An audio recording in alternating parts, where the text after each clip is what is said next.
السلام عليكم متابعي قناة أخبار الساعة. تتعرض القناة يومياً إلى كم هائل من التبليغات أدت إلى الحد من انتشار الفيديوهات. المرجو منكم دعم قناتكم التي تعنى أولاً وآخراً بالدفاع عن المغرب وتنوير الرأي العام بكل ما يتعلق به بخطوات بسيطة هي كالآتي: تسجيل الإعجاب بالفيديو، الاشتراك في القناة، وتفعيل التنبيهات، ثم التعليق على الفيديو، وشكراً.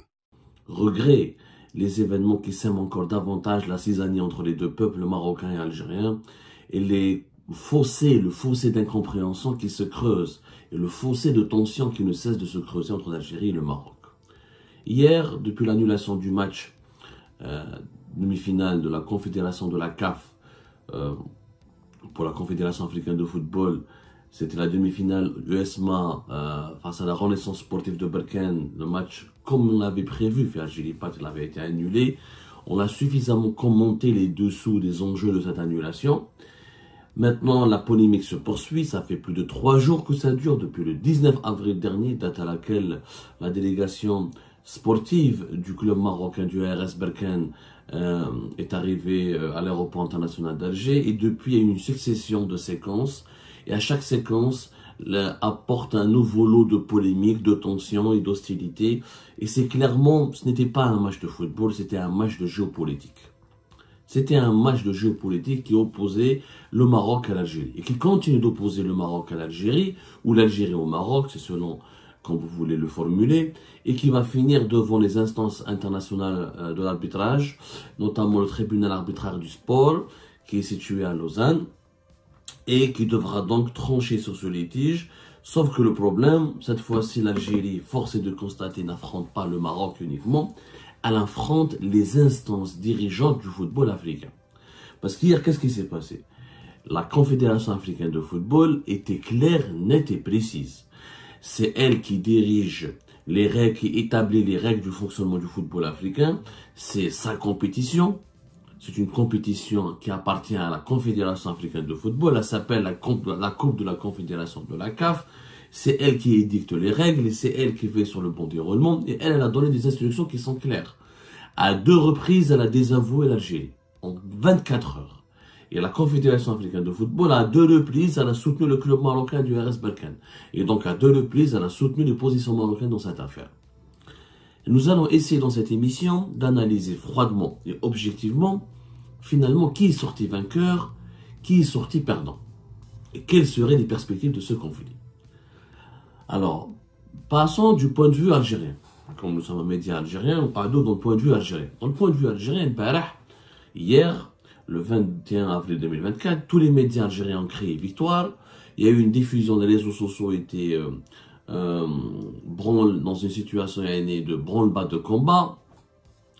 Il y avait une très forte animation pour dire que voilà, l'Algérie est sortie, c'est elle qui a gagné, c'est elle qui a refusé de se plier, qui n'a pas été soumise à l'agenda du lobby marocain au sein de la Confédération africaine de football, que l'Algérie a protégé sa souveraineté nationale, elle a refusé cette violation de la souveraineté nationale, qu'elle a imposé sa fierté, elle ne s'est pas laissée faire, elle ne s'est pas laissée dominer chez elle sur son propre territoire, sur son propre sol. Bon voilà. Le mot souveraineté nationale est revenu à maintes reprises. Souveraineté nationale. Tu vois, même les dirigeants. Alors au départ, ce qui est quand même assez particulier dans cette affaire, c'est qu'au départ, les représentants de la Fédération algérienne de football ne s'exprimaient pas, n'avaient pas pris de position. Entre le 19 et le 20 avril, la polémique opposait uniquement les autorités politiques algériennes à travers les douanes algériennes et les services de sécurité qui ont refusé de restituer les équipements sportifs saisis au club marocain du RS Berkane. La Fédération algérienne de football, ou l'USMA, les 2 parties prenantes sportives de cette rencontre et de ce problème, la rencontre est devenue un problème géopolitique maintenant, plus tard, n'avaient aucune responsabilité, aucune participation, et les 2 entités auraient pu ne pas s'exprimer. C'est les autorités mahbouches pour des raisons qui nous dépassent, il faut voir ça avec les autorités. Ce scénario aurait été souhaitable. Alors, il aurait été souhaitable parce que maintenant, que le tribunal arbitral de Lausanne, qui est le tribunal international du sport quelque part, c'est que la partie marocaine ou la Confédération africaine de football risque bien d'imputer ou d'impliquer l'USMA et la Fédération algérienne de football parce qu'ils ont participé à la politisation du problème. Même les dirigeants de l'USMA, même le président de la Fédération algérienne de football a fait un communiqué, pas de communiqué, il a fait des déclarations à la presse, à visage découvert, dans lesquelles il disait c'est une affaire de souveraineté, nous appuyons la position de l'État, nous sommes d'accord avec l'État, il n'est pas question que ce maillot qui arbore, qui affiche la carte nationale du Maroc, la carte géographique du Maroc, incluant le Sahara occidental, et ce Maroc, la loi algérienne ne le tolère pas, il a pris une position politique en faveur du régime, du gouvernement algérien. Donc c'est déjà indélicat, c'est que l'Algérie a politisé cette affaire dès le départ.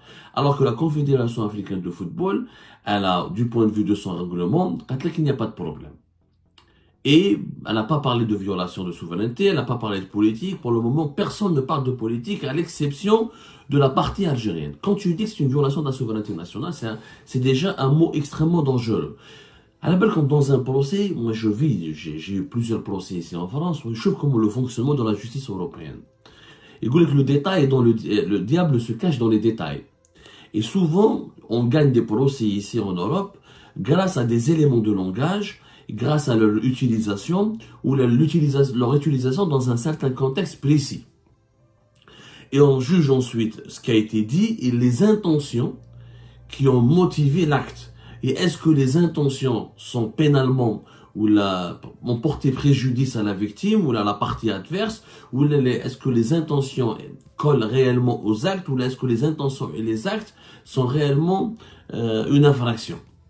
Le détail, le diable plutôt, pardonnez-moi, se cache dans les détails. L'Algérie, c'est une affaire de la souveraineté nationale. Qu'est-ce que ça veut dire souveraineté nationale? Ça veut dire que quelqu'un a voulu violer une partie de ton territoire. Sauf que la carte géographique du club marocain, c'est une carte géographique du Maroc qui inclut le Sahara occidental. Le Sahara occidental n'est pas une région algérienne. Et l'Algérie, jusqu'à preuve du contraire, ne réclame pas ou ne revendique pas sa souveraineté sur le territoire du Sahara occidental. L'Algérie soutient juste le Front du Polisario qui réclame l'indépendance du Sahara occidental. Mais ce n'est pas une wilaya de l'Algérie, ce n'est pas une région de l'Algérie, ce n'est pas une partie intégrante du territoire algérien. Donc l'argument selon lequel le maillot marocain, ou la partie marocaine, et leurs alliés africains, on va en parler pourquoi le Maroc n'est pas seul dans cette histoire, a violé la souveraineté nationale de l'Algérie, c'est un argument qui n'a pas de sens sur le plan juridique. N'importe quel avocat, il dit mais elle est où la violation de la souveraineté? C'est pas une région algérienne. Le Kendero, une carte avec la Kabylie, avec Tindouf, avec Béchar, oui, ça c'est une violation directe de la souveraineté algérienne. Mais c'est pas le cas. Le Sahara occidental n'est pas algérien. Il n'appartient pas à l'Algérie. Ok, Acte Kolbri n'appartient pas au Maroc. Mais est-ce qu'il appartient à l'Algérie? Il n'appartient pas à l'Algérie. Donc, celui qui peut dire que c'est une violation de la souveraineté nationale, c'est la République sahraoui, c'est la République arabe sahraoui, c'est l'émanation du Polisario. Oui, le Polisario, il peut traiter, il peut déposer une réclamation, ou là, il peut aller vers le tribunal arbitral du sport, ou là, vers une juridiction compétente pour dire que le Maroc, il a violé ma souveraineté. Ce territoire, moi, je le réclame, il m'appartient, il n'appartient pas au Maroc. Mais l'Algérie n'est pas le Front Polisario. Officiellement, l'Algérie est censée être neutre. C'est l'ONU qui doit régler ce problème. Et officiellement, le Sahara occidental ne fait pas partie du territoire algérien. Donc le langage, les éléments de langage sont dangereux. Demain, devant une instance judiciaire internationale, les juges peuvent s'interroger. Mais pourquoi vous êtes aussi enthousiaste à défendre un territoire qui n'est pas le vôtre, et que vous ne réclamez pas, et sur lequel vous ne pouvez pas exercer votre souveraineté? Le Polisario, le Polisario, s'il a fait un scandale, je le comprends. La République arabe sahraoui a dit que s'il a fait un scandale, ça peut se comprendre. Mais l'Algérie, je ne vois pas je ne vois pas où est l'atteinte à la souveraineté nationale. Maintenant, tu peux me dire, non, c'est juste une atteinte à un principe de la diplomatie algérienne, à une valeur politique de l'Algérie. Là, je peux comprendre. Oui, c'est vrai, l'Algérie a comme valeur politique de soutenir les pays qui s'émancipent du colonialisme, ou là, des occupants, d'une puissance coloniale, etc. mais ce n'est pas une valeur juridique. Ce qui est une valeur politique n'est pas une valeur juridique. Ce qui est pour toi, ce qui relève de la morale ne relève pas forcément de la loi. Il y a une différence entre ce qui était moral et ce qui était légal. On peut considérer le maillot marocain portant le maillot marocain avec cette carte géographique comme immoral, mais est-ce qu'il est illégal? Ça, c'est autre chose. Est-ce qu'il est illégal?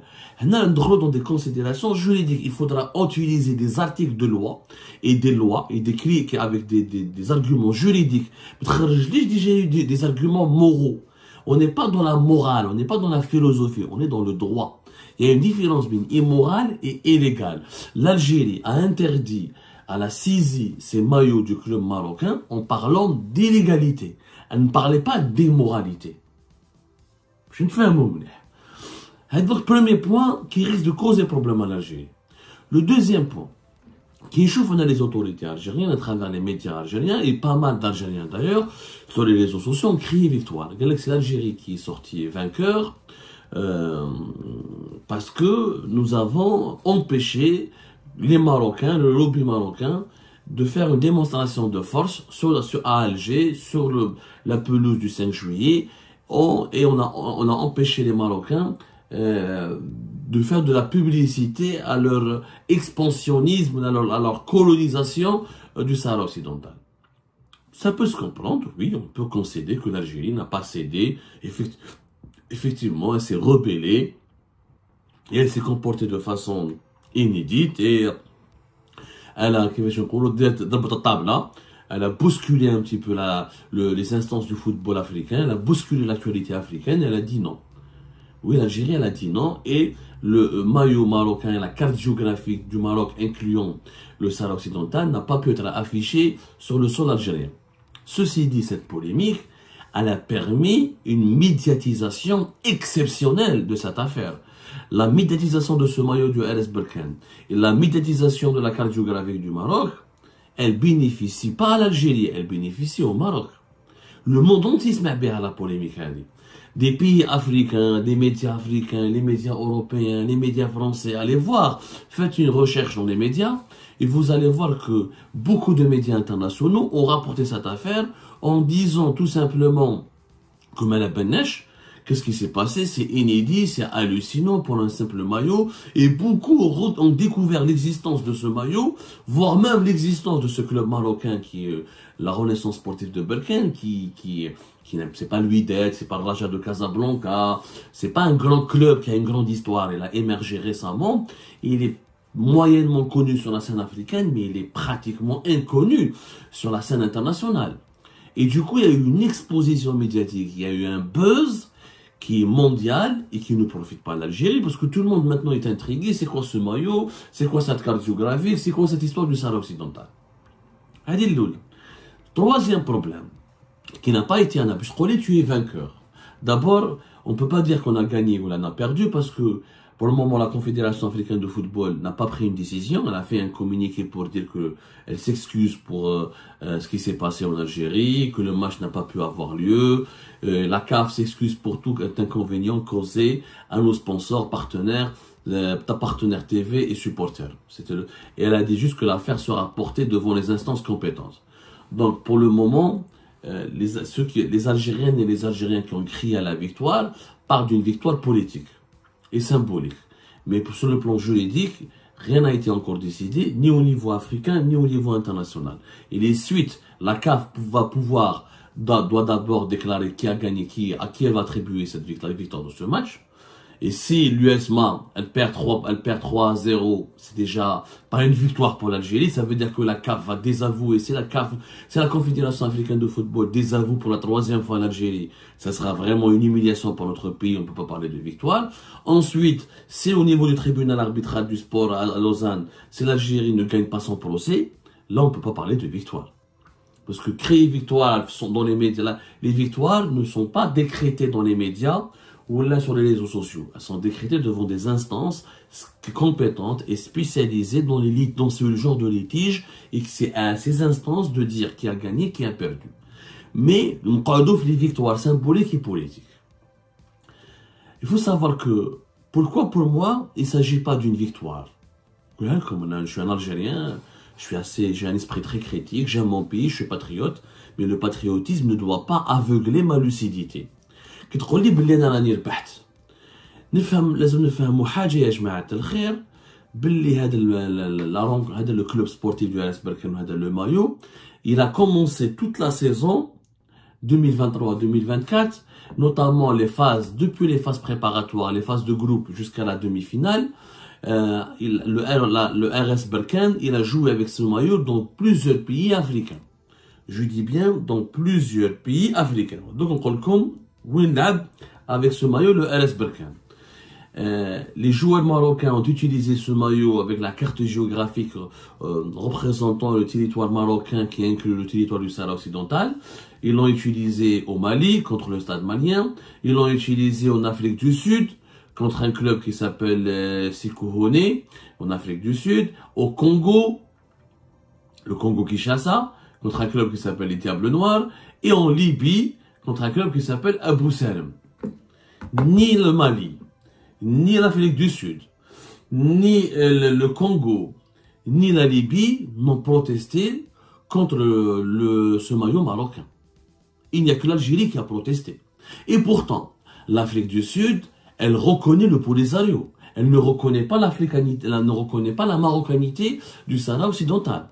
C'est d'ailleurs l'un des rares pays africains qui a des problèmes, avec lequel le Maroc a beaucoup de problèmes, parce qu'il soutient l'Afrique du Sud, il a même soutenu le Polisario avec des armes, avec des financements, avec l'ANC, le Parti de Nelson Mandela qui domine la vie politique sud-africaine, est un soutien sans faille pour le Polisario.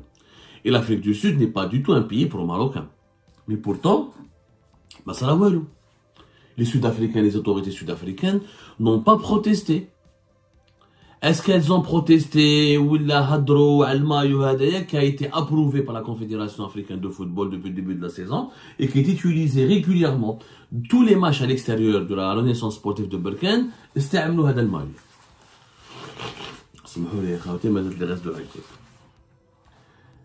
Le Congo, non plus. C'est pas un pays qui a... voilà, il n'est ni anti-marocain ni pro-marocain. La Libye, voisin de l'Algérie direct.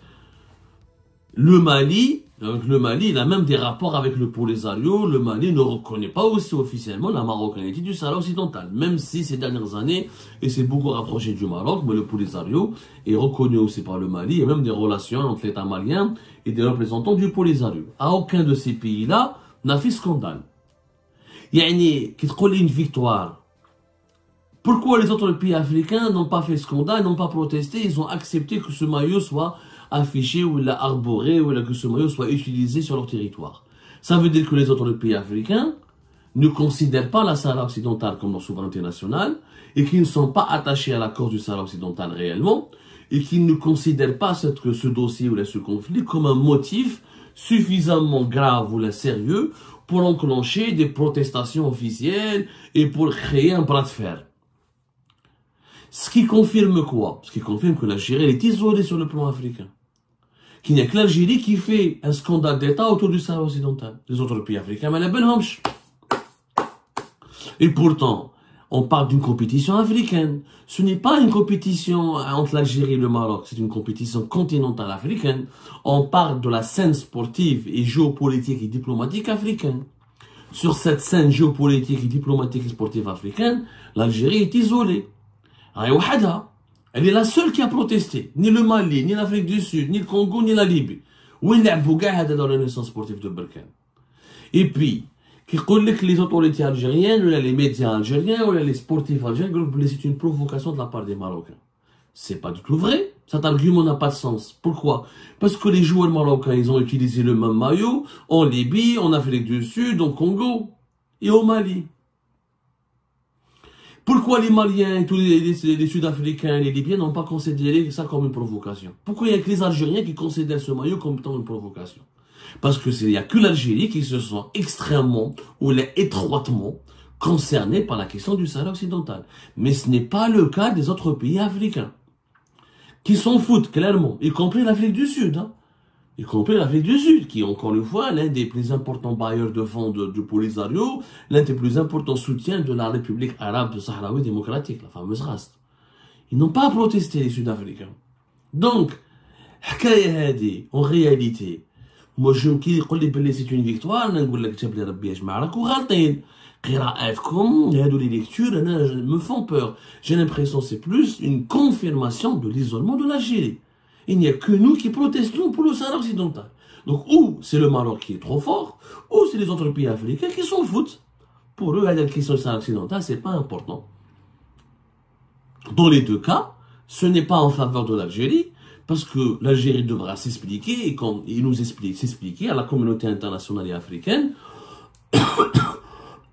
pourquoi elle est aussi acharnée à défendre coûte que coûte la question du Sahara occidental, et quel est le seul pays africain qui fait preuve d'un grand acharnement, alors que les autres pays du continent africain abordent cette question avec beaucoup plus de sérénité, beaucoup moins d'éclat, et beaucoup moins de colère, et beaucoup moins, ils n'en font pas en tout cas une affaire d'État. Dernier point. Pour les vainqueurs, vaincus, qui naissent maintenant plusieurs Algériens et Algériens, des spécialistes, en tout cas des journalistes, ils sont convaincus que l'Algérie va gagner devant le tribunal arbitral du sport parce qu'ils ont pris quelques articles de loi dans le règlement intérieur de la FIFA qui parlent de l'interdiction des messages politiques et qui encadrent sévèrement l'utilisation des éléments décoratifs.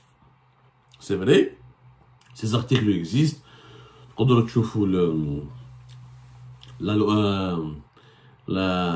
je sais pas comment si on peut parler de ça. Il y a une partie, la partie 10.03, la partie 10 concernant les éléments décoratifs sur les maillots et les t-shirts des équipes nationales et des clubs de football dans le règlement intérieur de la FIFA qui date de 2022, la dernière édition. Il y a clairement, un élément décoratif peut comporter des éléments d'une marque d'identification de l'équipe. Il peut en particulier comporter des éléments d'un drapeau national, s'il n'en conserve pas la forme géométrique et les proportions habituelles.